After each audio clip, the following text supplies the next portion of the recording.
If you watched our off-grid induction cooking video, you'll know that using our AGM batteries, we were just about able to use our induction hob occasionally if we were very careful with how long we used them, and knew we were going to get plenty of sun to recharge.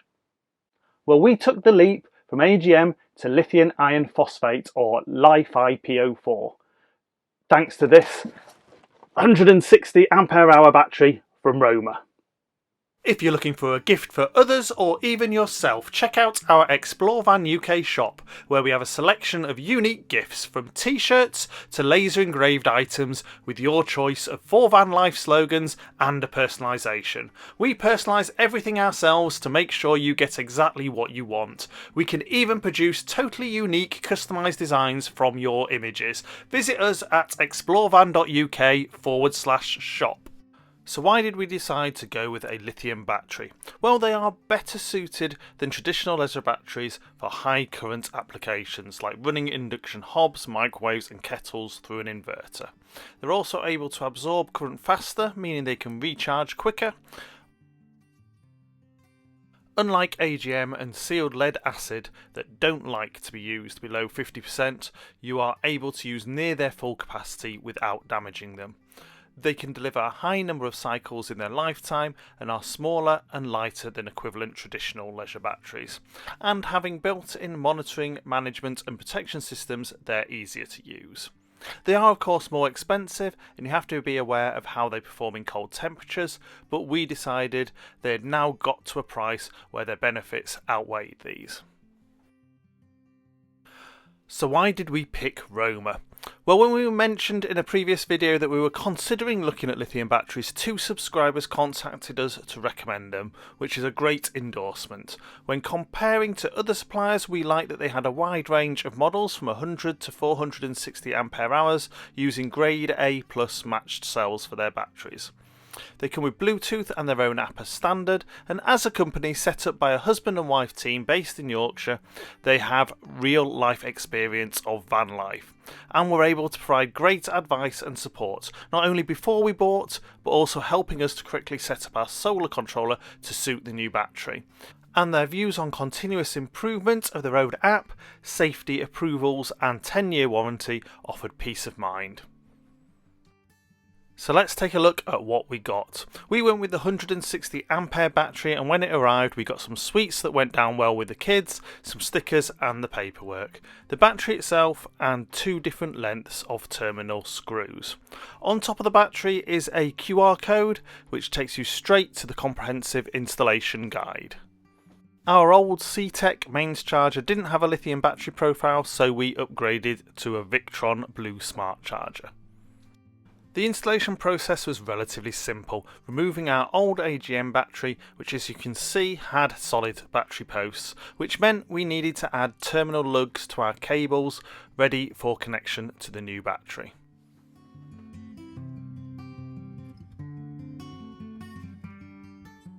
Once that was done, connecting up was a breeze.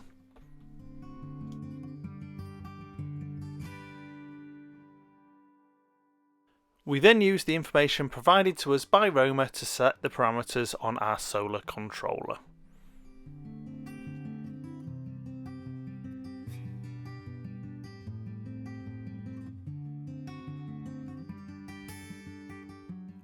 And to put the battery through its paces, we headed off for a weekend off-grid.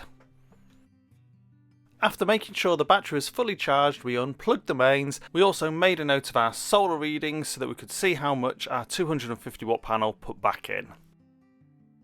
So we've arrived at our off-grid weekend. It's taken us about 4 hours to get here, and on the way the kids have been watching things on their iPads, the internet has been on, so we've seen some use of the battery.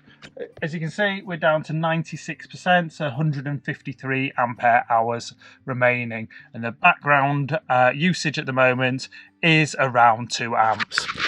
Now we'll be using LPG for our space heating, our water heating and our fridge, but everything else we'll be using off electric, and that includes our microwave, our kettle, coffee machine and induction hobs. So we'll see if we make it through the weekend. After getting settled in, our first major demand was a cup of coffee, which you can see drew just over 100 amps from the battery, and one cup dropped us by around 1% of battery.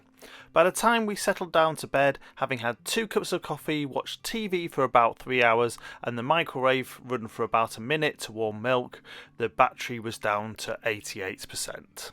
Throughout the night, our internet router, Alexa, CCTV cameras and charging phones and tablets took us down to 83% by morning.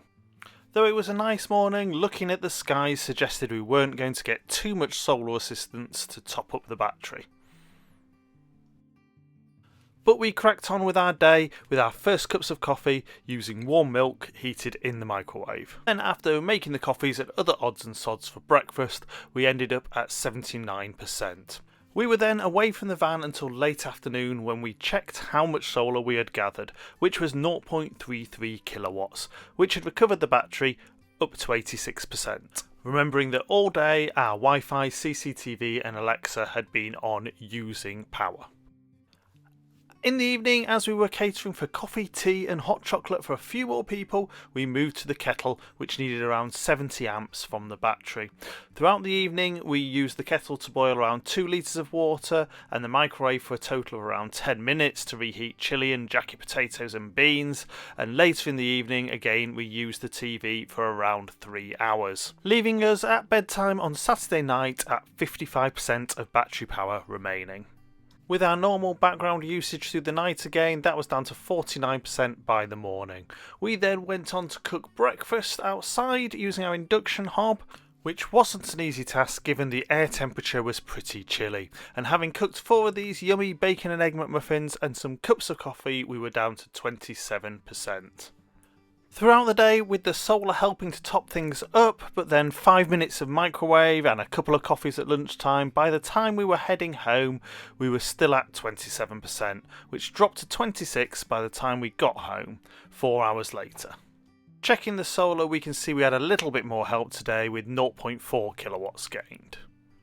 Checking some of the weather stats for the 15th and 16th, we can see that they were reasonable solar days for the time of year. But when comparing the 3.9 and 2.3 hours of sunlight compared to the 8, 9 and 10 hours at other times of the year, we can see why it wasn't a huge help. Here you can see a state of charge graph based on the readings that we have and some of the activities we were doing. Overall, we were really happy with how the battery performed. It would definitely take away any worries we previously had about having enough 12 volt power.